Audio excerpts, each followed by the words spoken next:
Chapter 8. The Curse of Gallantry and Gladness. Philip practiced nature magic for the next 5 days. He slept little, never long enough to dream of Briar Rose or the maze. Eris seemed impressed by his advancement, but all he could do consistently was create swords from thorns and shields from grass, and ruffle Joanna's hair with wind. It had been thrilling the first few times, but the small instances of magic didn't feel like much after 5 days, when he knew he would probably have to fight Maleficent. Still, Poena had begrudgingly complimented his quick thinking to blow dust in her eyes with a gust while they were sparring.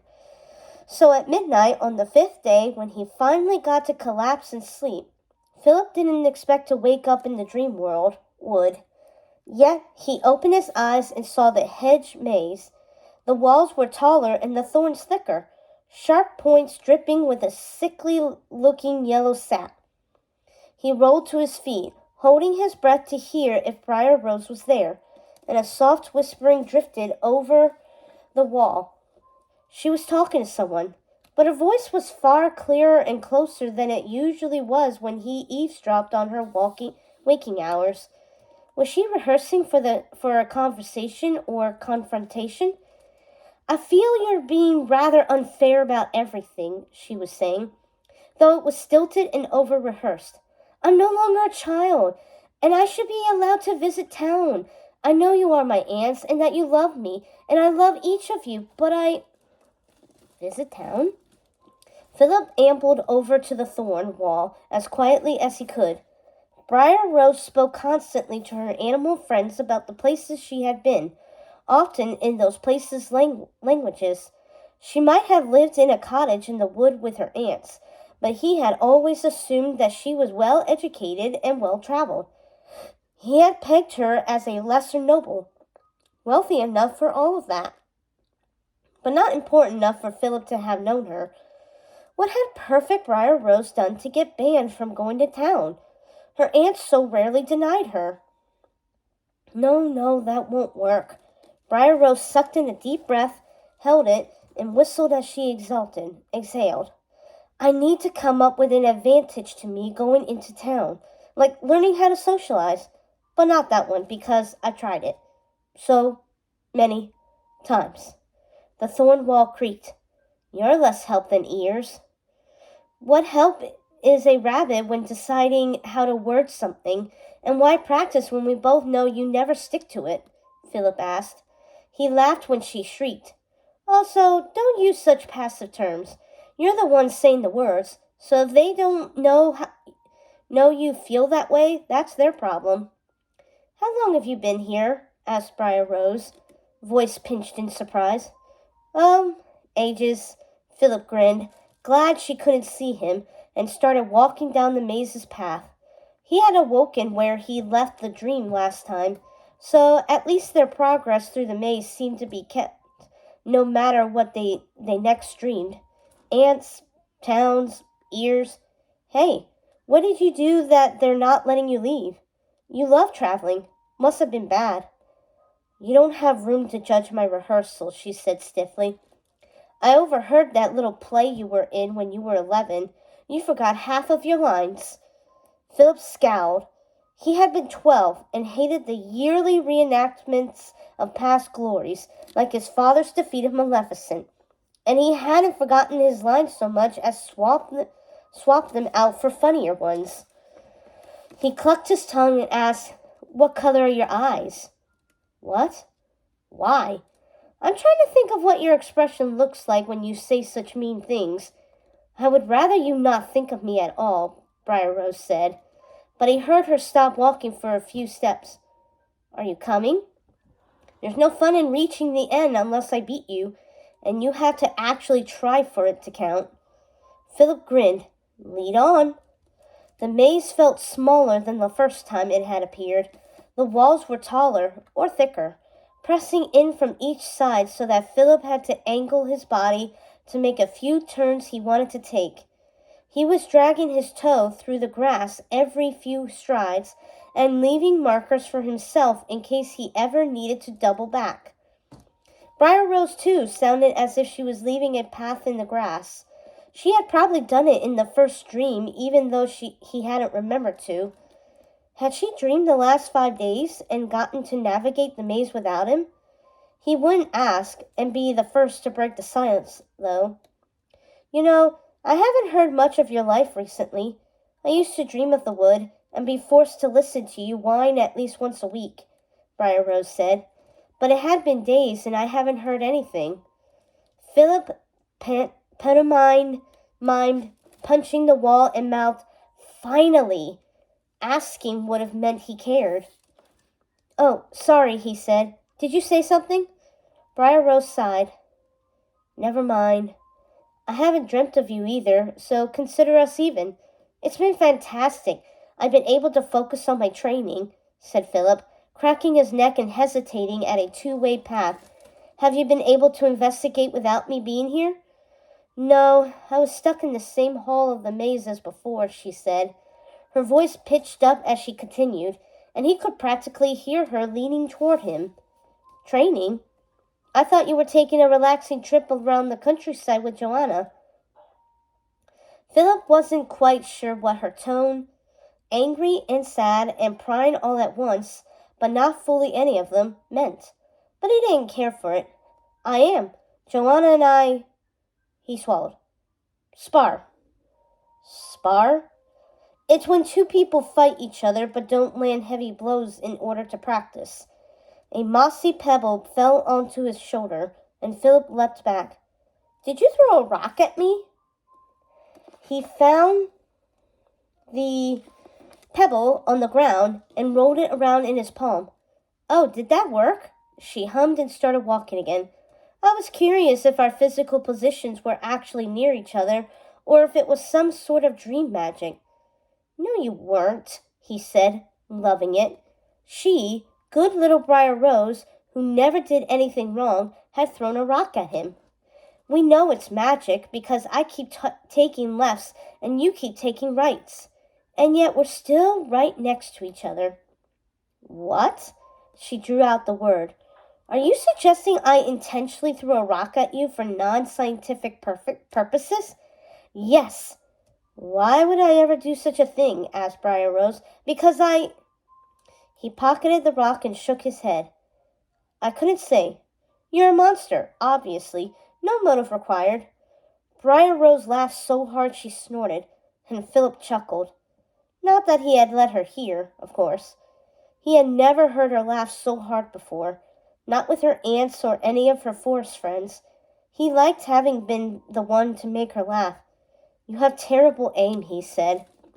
"No one ever taught me to throw anything, and not all of us have been training since we were children," she drawled.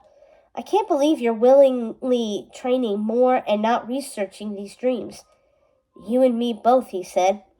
"What sort of research is there to even do? Do you have books on dream mazes?" "Oh, well, I'm not allowed to read about magic. My aunts don't care for it." "So you don't know anything about magic," he said, "and you can't learn anything more." "I snuck some of the books that my aunts have never let me read, but they're mostly recent histories. At least I'm trying, which is more than you can say," said Briar Rose. "Aren't you the least bit curious about the dreams in the wood and why they changed? Do you think it's magic?" "Well, some new magic affecting the dream magic, I suppose."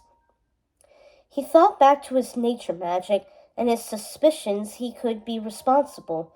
He was curious, but he was also in the midst of the most stressful thing that had ever happened in his life. As she liked to remind him, Briar Rose had already listened in on his darkest moments.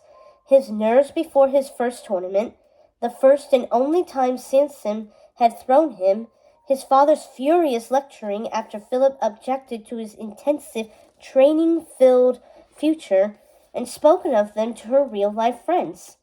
Surely she didn't want to suffer through more of his life. At least he had some knowledge of magic he could share without revealing too much about himself. "I don't think so. Everyone's magic has a different sense about it. The dream changed, but it doesn't feel like there's different magic.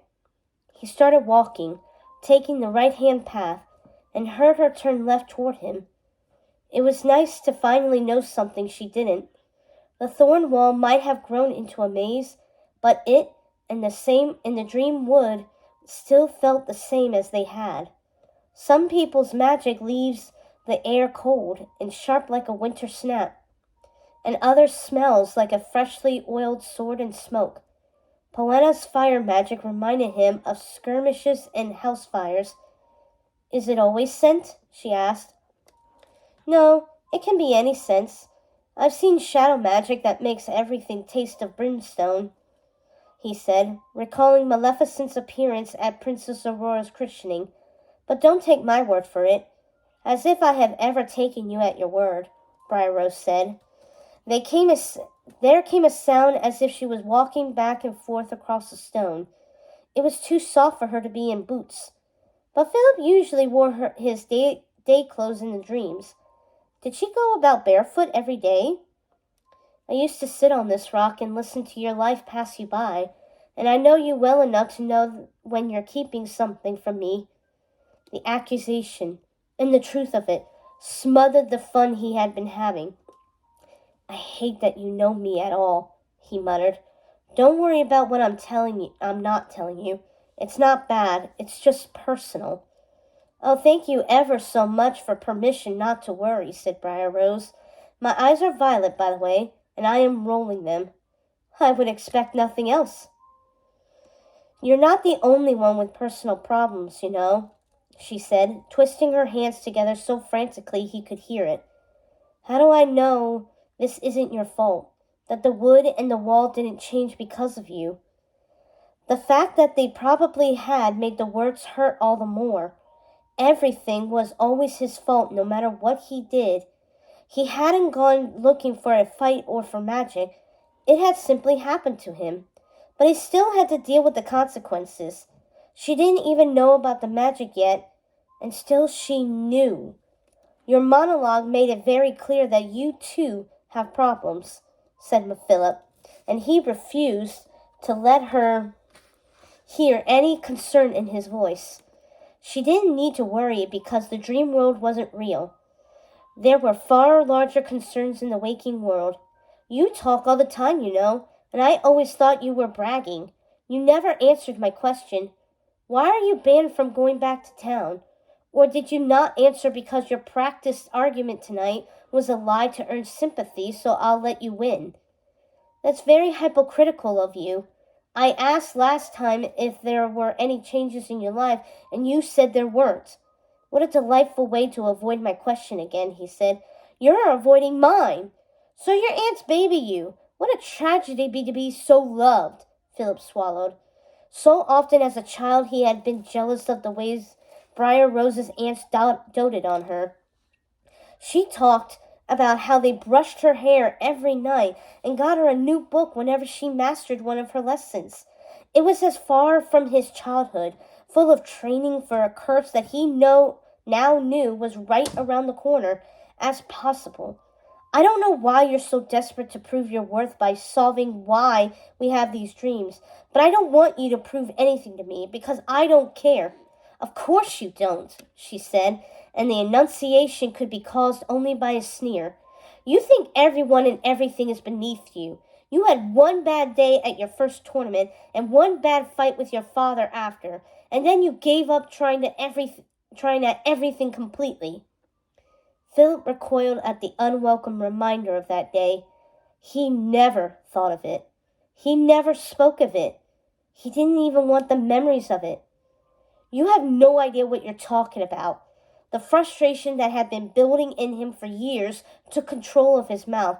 You and these dreams are the least important thing in my life because I'm dealing with real problems in the real world. You don't know me, she shouted. For some people, dreams are all they have. Don't be... A vine shot out from the wall and grabbed his ankle, yanking him to the ground. Philip landed hard and cracked his head. He groaned.